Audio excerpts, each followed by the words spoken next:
Semuanya. Tahukah kamu bahwa kesadaran masyarakat Indonesia terkait pemberian pertolongan pertama pada orang yang mengalami gangguan psikologis masih tergolong rendah loh. Nah, menurut data Direktorat P2 Masalah Kejiwaan dan Nafsa di tahun 2018, hanya terdapat sekitar 9% masyarakat Indonesia yang mendapatkan pertolongan pertama.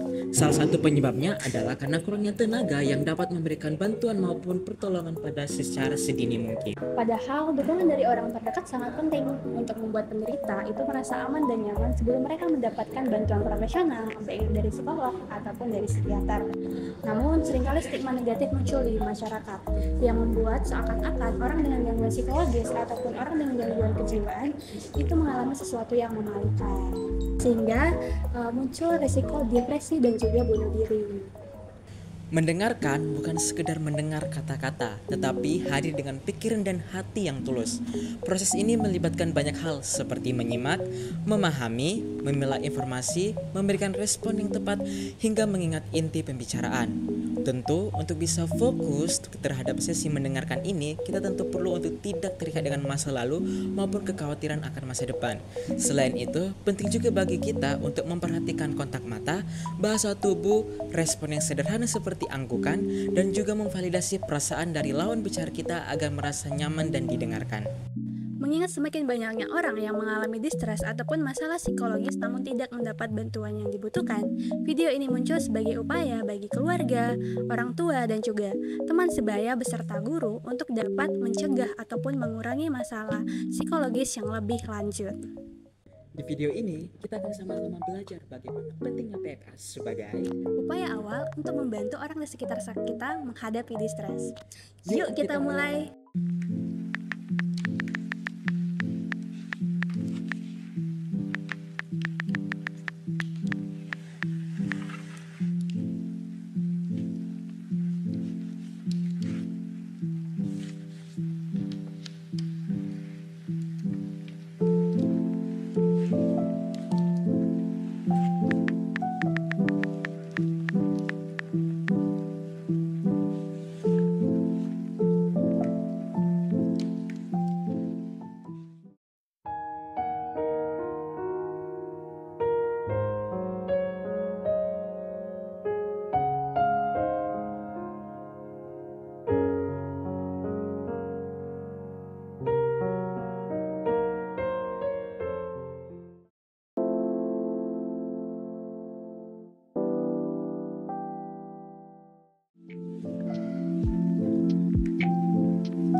Capek kali lah aku lah.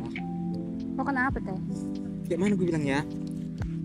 Aku kayak lihat kawan-kawan PP bisa PP gitu pulang kayak enak kali orang gitu loh. Aku kayak pulang ke rumah pengen gitu pulang ke rumah gitu. Emang rumahmu berapa jauh dari Medan? Rumahku di Samosir sih sebenarnya, cuma ya kurang-kurang 8 jam sih gitu.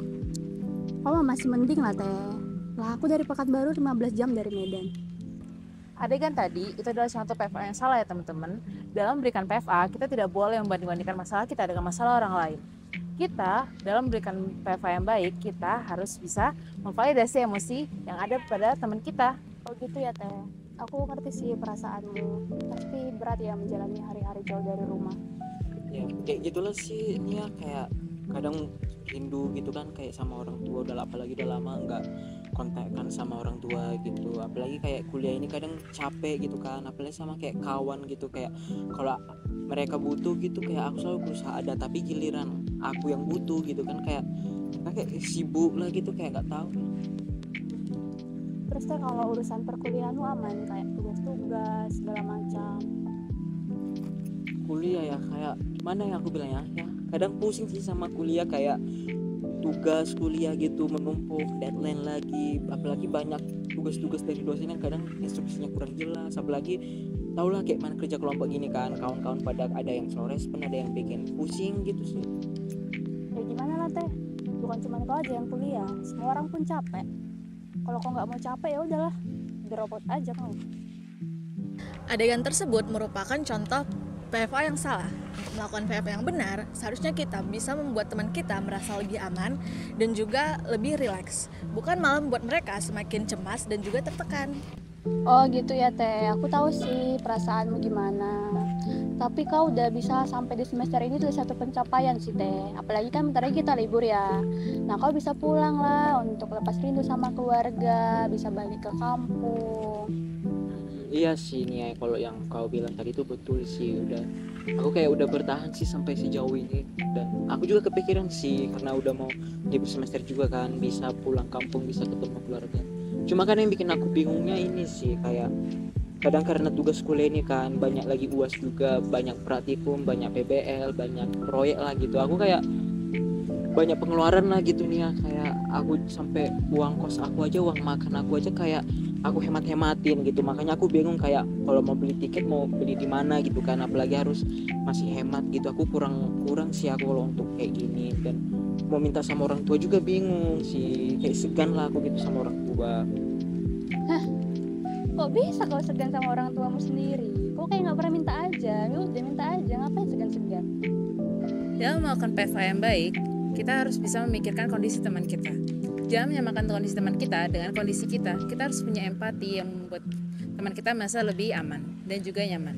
Dan juga kita harus mendampingi teman kita dalam memberikan solusi yang terbaik. Oh gitu ya Teh. Kebetulan aku punya uang lebih sih tabungan Teh. Soalnya kemarin aku udah pesan tiket kan jauh-jauh hari. Jadi uangku tuh masih ada di tabungan. Nah kalau kau mau aku bisa pinjamin ke kau dulu biar kau bisa pulang dapat tiket. Jangan deh, nanti ngerepotin atuh. Ih nggak apa-apa loh. Kan biar kita bisa sama pulang. Kan kau juga pengen pulang, aku juga pengen pulang. Ya udah bareng pulang aja, nggak apa-apa. Serius nih, aku terharu banget. Makasih banyak ya Kak. Iya nggak apa-apa sama-sama. Oh ya, kayak teringatnya tadi aku kalau nggak salah notice deh tadi dirimu kayak kurang senang gitu, kayak bad mood gitu. Aku lihat ada masalah gitu ya, ada cerita gitu ya. Iya sih Teh. Sebenarnya aku juga kesal, marah. Karena gini, semua orang tuh pada cerita ke aku, nyampein keluhannya ke aku. Sebenarnya aku juga punya masalah, aku punya banyak hal yang harus aku pikirkan. Tapi aku tuh nggak bisa nolak mereka kalau mau cerita ke aku. Itu yang buat aku tuh jadi capek dan moodku tuh nggak kekontrol. Oh, aku paham sih aku jadi kayak dirimu sini kayak pasti ada bikin mood yang kontrol apa gitu ya, mood swing gitu. Paham sih, mungkin bisa sih nih kayak dirimu ngambil waktu sebentar kayak ngelakuin hobi positif gitu kan yang kamu suka gitu. Dan mungkin juga bisa kalau ada masalah atau apa bisa cerita deh ke aku gitu kan, jadi tempat curhat, kita bisa saling berbagi gitu, biar agak tenang dikit gitu. Makasih ya Teh, Udah tenang gitu. udah tenang sih. Makasih ya. Makasih juga ya. Nah, jadi video tadi itu menjelaskan gimana sih cara melakukan PFA yang salah dan bagaimana PFA yang benar. Nah, setelah melihat video tadi, harapannya kita dapat lebih aware maupun peduli terhadap lingkungan sekitar maupun teman-teman di sekitar kita. Kita bisa menjadi lebih peka, bisa membantu mereka ketika mengalami masalah psikologis dengan cara membangun rapat maupun membina hubungan yang baik, Mengidentifikasi masalah dan memvalidasi perasaan, membantu menjadi lebih tenang, nyaman, serta eksplorasi solusi pemecahan masalah, membantu dalam membuat keputusan, dan menanamkan harapan dan semangat. semoga video kami bermanfaat bagi semua. Bye-bye!